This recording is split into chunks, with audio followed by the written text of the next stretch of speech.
Assalamualaikum warahmatullahi wabarakatuh.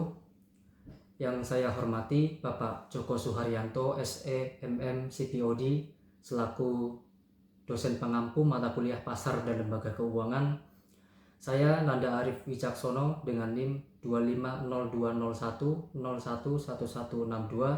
dari kelas MJ 218.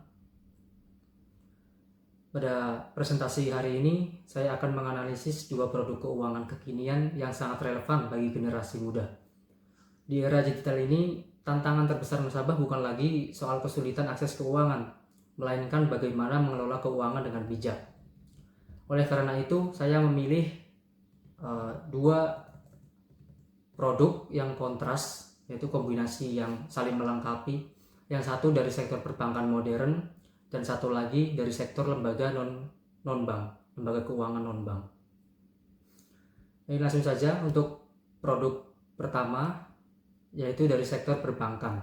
Di sini saya mengambil contoh sebagai contoh bank digital, yaitu Bank Jago. Aplikasi bank digital ini masuk ke dalam kategori lembaga keuangan bank dengan layanan digital. Karakteristiknya yaitu 100% digital, kemudian pembukuan rekening via smartphone tanpa biaya admin bulanan, dan fleksibilitas penuh. Fitur utamanya adalah kantong jago atau saving dan spending pocket, ya. Pemisahan saldo untuk berbagai kebutuhan dalam satu rekening.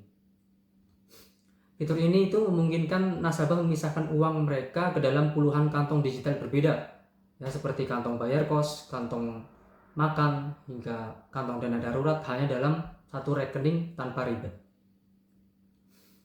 Kemudian kegunaan dan manfaat bagi nasabah yaitu diantaranya alat intermediasi transaksi dan pembayaran, kemudian fasilitas budgeting digital yang terotomatisasi, kemudian integrasi ekosistem, ya, dengan e-commerce dan ojek online. Kemudian untuk manfaatnya yaitu mencegah perilaku konsumtif atau impulsif spending, kemudian kontrol penuh arus kas secara real time lewat ponsel, kemudian efisiensi waktu dan biaya antar layanan. Kegunaan utama dari fitur kantong digital ini adalah sebagai alat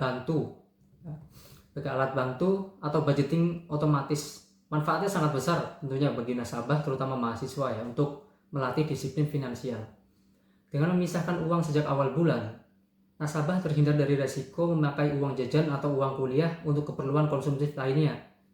Jadi bank digital di sini berfungsi sebagai fondasi utama dalam menata uang kebutuhan harian mereka.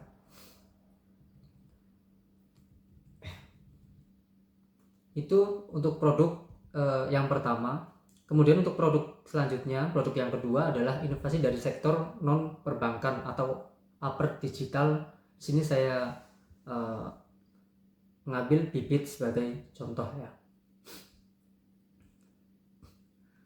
Bibit ini adalah upper digital, ya. Upper itu adalah singkatan dari agen penjual efek reksadana. Definisi gampangnya adalah upper pihak atau platform yang mendapatkan izin resmi dari OJK untuk menyalurkan, menjual, memasarkan, kemudian memasarkan produk reksadana kepada masyarakat umum. Itu adalah definisi dari upper. Kemudian karakteristiknya adalah investasi mikro mulai dari 10.000, ya, kemudian verifikasi instan dan bebas biaya beli atau jual reksadana. Fitur unggulannya adalah robo advisor, ya, modern portfolio teori, kemudian itu algoritma pintar yang otomatis menyesuaikan alokasi reksadana berdasarkan profil risiko nasabah. Setelah kebutuhan harian ditata oleh bank digital, jadi tadi setelah dimasukkan ke dalam pocket di bank digital, yaitu Bank Jago tadi, itu produk kekinian kedua ini hadir sebagai sektor perbankan di industri pasar modal, yaitu upper digital seperti aplikasi Bibit. Produk ini sangat kekinian karena meruntuhkan batasan investasi yang dulunya mahal dan rumit. Dengan modal minimal 10.000 saja, siapapun sudah bisa berinvestasi. Fitur unggulannya adalah robo advisor, yaitu sebuah teknologi AI, algoritma yang bisa membaca profil resiko dan otomatis meracik portfolio investasi yang aman bagi pemula.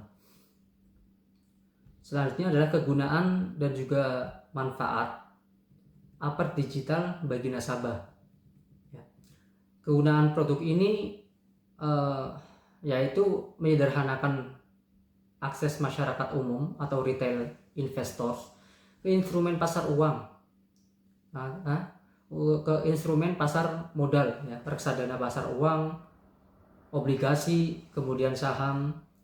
Kemudian manfaat konkretnya bagi nasabah itu yang pertama diversifikasi risiko otomatis, yaitu meminimalkan potensi kerugian pasar bagi investor pemula. Yang kedua optimalisasi dana mengendap menjadi alternatif penempatan dana darurat yang liquid dengan imbal hasil kompetitif melawan inflasi. Kemudian yang ketiga edukasi finansial, membantu kebiasaan produktif atau investing habit sejak dini.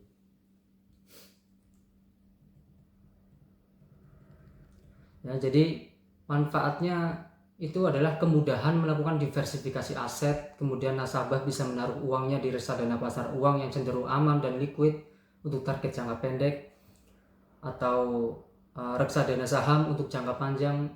Ini adalah solusi kekinian bagi nasabah yang ingin mengembangkan uangnya dan melindungi nilai kekayaan mereka dari inflasi. Kemudian yang terakhir adalah kesimpulan. Ya.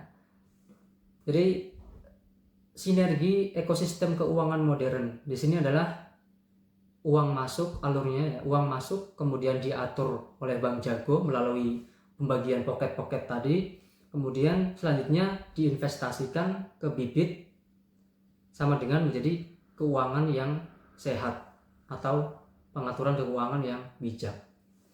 Ya, sebagai kesimpulannya, kombinasi kedua produk ini menciptakan sebuah alur finansial yang sangat sehat, ya. Bank Jago membantu kita mengontrol pengeluaran hari ini, sementara bibit membantu kita membangun kekayaan untuk masa depan. Sinergi antara lembaga perbankan dan non-perbankan digital inilah yang menjadi esensi dari modernisasi pasar keuangan di Indonesia.